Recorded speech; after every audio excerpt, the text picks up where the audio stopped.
Hello बच्चों, welcome back to the channel commerce Adda 2.0। आज हम इस वीडियो में ट्रेडिशनल अप्रोच और मॉडर्न अप्रोच दोनों से ही जनरल एंट्रीज को बनाएंगे और हम कुछ ट्रांजैक्शंस को लेंगे और उन ट्रांजैक्शन में इन दोनों ही अप्रोच के जो रूल्स हैं उनको फॉलो करेंगे और चेक करेंगे कि हमें कौन सी ट्रांजैक्शन हमारे लिए सुटेबल है। तो चलिए स्टार्ट करते हैं पहली ट्रांजैक्शन से। तो हमने सबसे पहले देखना है कि हमने दोनों ही मॉडर्न अप्रोच और ट्रेडिशनल अप्रोच लिख दी है। जो इनके रूल्स हैं, जो कैपिटल, लायबिलिटी और इनकम के रूल है वो यहाँ पर हैं। यहाँ पर असेट्स और एक्सपेंसेस के रूल हो गए, क्योंकि मॉडर्न अप्रोच के थ्रू अगर हम कर रहे हैं तो यहाँ पर 5 अकाउंट्स होते हैं: कैपिटल, लायबिलिटी, इनकम, असेट्स और एक्सपेंसेस। जो ट्रेडिशनल अप्रोच होती है उसमें पर्सनल अकाउंट होता है, रियल अकाउंट होता है, नॉमिनल अकाउंट होता है। इसके रूल्स अलग होते हैं। तो जो सबसे पहली हमारी ट्रांजेक्शन है वो ये है, good sold to Ravi of ₹5,000। यहाँ पर हमने गुड सोल्ड किया है। सबसे पहले हम मॉडर्न अप्रोच से देख लेते हैं कि क्या मॉडर्न अप्रोच से डेबिट और क्रेडिट कौन से अकाउंट होने वाले हैं। तो यहाँ पर हमने गुड सोल्ड किया है रवि का और ₹5,000 से। तो हम यहाँ पर चेक करेंगे कि जो इसमें किस किस अकाउंट पर असर पड़ रहा है। तो सबसे पहले हमारा रवि है, तो हमारा जो सबसे पहले अकाउंट पर असर पड़ेगा वो हो जाएगा रवि। और दूसरा जो अकाउंट है वो है आपका सोल्ड, यानी कि माल हमने सेल किया है, तो यहाँ पर दूसरे अकाउंट पर असर पड़ेगा जिसका नाम होगा सेल। अब हमें चेक करना है कि यहाँ पर ये जो रवि है वो इनमें से 5 अकाउंट में से कौन सा अकाउंट है।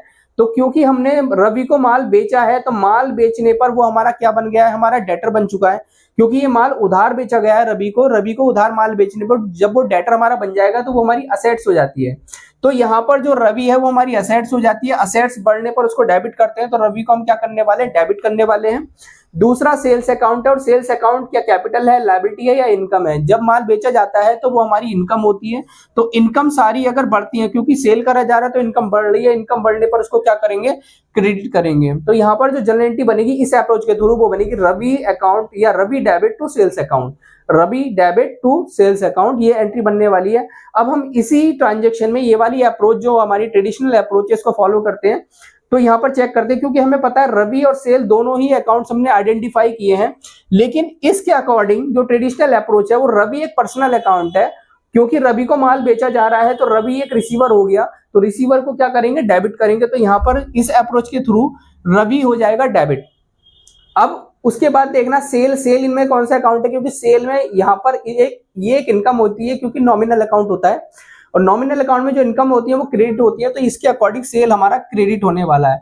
तो दोनों ही अप्रोच से डेबिट भी सेम आया है और क्रेडिट भी सेम आया है। तो यहाँ पर हमारी जनरल एंट्री तैयार हो जाती है, Ravi debit to sales account. Narration बन जाएगी बीइंग गुड्स सोल्ड। रुपीज आ जाएंगे आपके 5,000 डेबिट में और 5,000 क्रेडिट में। चलिए अब दूसरी ट्रांजेक्शन को देखते हैं, cash deposit into bank of ₹10,000।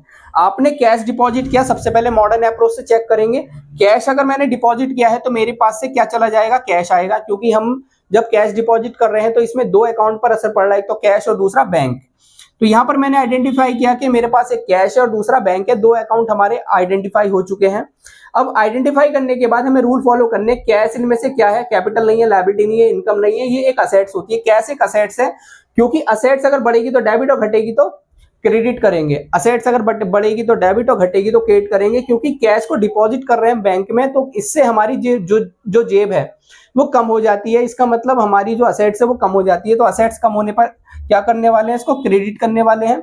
दूसरा जो बैंक है, बैंक भी एक असेट्स है, क्योंकि मॉडर्न अप्रोच के अकॉर्डिंग जो हमारी असेट्स, बैंक जो है वो एक असेट्स होती है और असेट्स यहाँ पर बढ़ रही है। क्योंकि बैंक में जब पैसा जमा करा जाएगा तो पैसे जमा करने पर बैंक बैलेंस हमारा बढ़ जाएगा, असेट्स बढ़ेगी।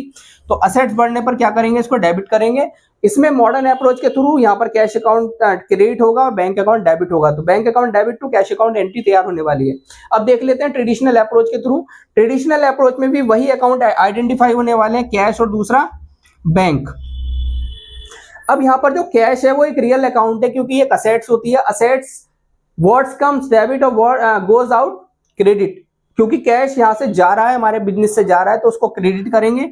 तो कैश हमारा क्रेडिट हो जाएगा, क्योंकि बिजनेस से जब कैश जा रहा है, बैंक में जमा करने के लिए जा रहे हैं हम उसको, तो वो बिजनेस से जा रहा है बाहर। तो गोज आउट यानी कि क्रेडिट कर देंगे। दूसरा बैंक है। अब ये इसमें देखना, बैंक एक पर्सनल अकाउंट है, रियल है या नॉमिनल अकाउंट है। क्योंकि बैंक एक पर्सनल अकाउंट है, क्योंकि ये एक रिप्रेजेंटेटिव आर्टिफिशियल पर्सनल अकाउंट होता है। क्योंकि बैंक जो है एक बैंक का एक अपना नाम होता है, जैसे एसबीआई हो गया। तो यहाँ पर एक पर्सनल अकाउंट है। पर्सनल अकाउंट में रिसीवर को डेबिट करते हैं और गिवर को क्रेडिट करते हैं, क्योंकि यहाँ पर बैंक को कैश मिल रहा है, वो रिसीवर है, पैसे उसको मिल रहे हैं, तो उसको हम डेबिट कर देंगे। तो दोनों ही जो अप्रोच है उनमें सेम हमारा आ रहा है, क्रेडिट कैश हो रहा है और डेबिट हमारा बैंक हो रहा है। तो एंट्री तैयार हो जाती है, bank account debit to cash account being cash deposited into bank. वही रुपीज आ जाएंगे, 10,000 रुपीज आपके यहाँ पर लिख दिए जाएंगे, 10,000 दोनों साइड में आप लिख देंगे। अब जो नेक्स्ट ट्रांजेक्शन देखते हैं, गुड्स सोल्ड ऑफ रुपीज 15,000। हमने यहाँ पर माल को बेचा है, और माल को बेचने पर यहाँ पर भी हमें दो ट्रांजेक्शन, इस ट्रांजेक्शन में दो अकाउंट्स को आइडेंटिफाई करना है। माल को बेचा है तो माल को बेचने पर कैश हमारे पास आएगा, क्योंकि ये कैश में बेचा गया है। माल को बेचने को कहते हैं सेल अकाउंट। तो सेल हमारा दो अकाउंट हमारे निकल के आ चुका है, कैश और दूसरा सेल। अब मॉडर्न अप्रोच के थ्रू कैश एक असेट्स होती है, माल बेच रहे हैं तो असेट्स बढ़ रही है, तो बढ़ने पर क्या कर देंगे, इसको डेबिट कर देंगे, तो कैश हमारा डेबिट होने वाला है। दूसरा सेल है, और सेल एक कैपिटल लायबिलिटी या इनकम, क्योंकि सेल होती है तो इनकम होती है, तो इनकम यहाँ पर बढ़ रही है, तो बढ़ने पर इसको क्या करेंगे, क्रेडिट करेंगे। माल बेचने पर जब सेल होगी तो सेल इंक्रीज हो जाती है, और इसका मतलब इसके साथ इनकम भी इंक्रीज हो जाएगी। तो यहाँ पर जब रूल फॉलो हुआ तो कैश को डेबिट कर दिया और सेल को हमने क्रेडिट कर दिया। ये मॉडर्न अप्रोच के थ्रू है। अब ट्रेडिशनल अप्रोच के थ्रू देख लेते हैं। ट्रेडिशनल अप्रोच में कैश लिख लीजिए, सेल लिख लीजिए, क्योंकि दो अकाउंट्स हमने आइडेंटिफाई किए हैं। कैश एक रियल अकाउंट है, पर्सनल है या नॉमिनल है, क्योंकि कैश एक संपत्ति है, असेट्स है, तो रियल अकाउंट हो गया। माल को बेचने पर कैश आ रहा है, आने वाली चीज को डेबिट करते हैं, तो कैश यहाँ पर क्या होने वाला है, डेबिट होने वाला है। सेल एक नॉमिनल अकाउंट है, नॉमिनल अकाउंट यानी कि जितने भी खर्चे और इनकम होते हैं वो सब नॉमिनल अकाउंट होते हैं। नॉमिनल अकाउंट में इनकम सारी क्या होती है, क्रेडिट होती है, तो सेल हमारी क्रेडिट हो जाएगी। दोनों को फॉलो करके क्रेडिट और डेबिट सेम आया है, तो यहां पर भी एंट्री बन जाएगी, cash account debit to sales account being goods sold. 15,000 rupees का आपका डेबिट और क्रेडिट दोनों साइड में आप लिख देंगे। नेक्स्ट आपकी ट्रांजेक्शन है प्लांट परचेज ऑफ रुपीज 10,000। हमने प्लांट को खरीदा है और 10,000 रुपए में प्लांट को खरीदा गया है। प्लांट को खरीदने पर दो अकाउंटों पर असर पड़ेगा। पहला अकाउंट होगा हमारा प्लांट अकाउंट, और प्लांट अगर खरीदा है तो उसके बदले हमने कैश दिया होगा, तो दूसरा अकाउंट होगा कैश अकाउंट। तो प्लांट मॉडर्न अप्रोच के थ्रू अगर हम कर रहे हैं तो कैपिटल है, लायबिलिटी है, या इनकम है, या असेट्स है, या एक्सपेंसेस है। क्योंकि प्लांट को खरीदा जा रहा है तो वो बिजनेस के लिए हमारी असेट्स हो जाती है। असेट्स यहाँ पे बढ़ रही हैं, तो बढ़ने पर क्या करेंगे, डेबिट करेंगे, तो प्लांट हमारा डेबिट हो जाएगा। कैश भी एक असेट्स होती है, क्योंकि कैश भी हमारे लिए एक संपत्ति है।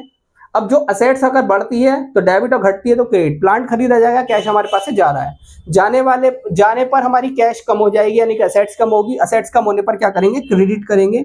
एंट्री तैयार है, plant account debit to cash account, यहां पर ये एंट्री बनेगी। अब मॉडर्न ट्रेडिशनल अप्रोच के थ्रू देख लेते हैं।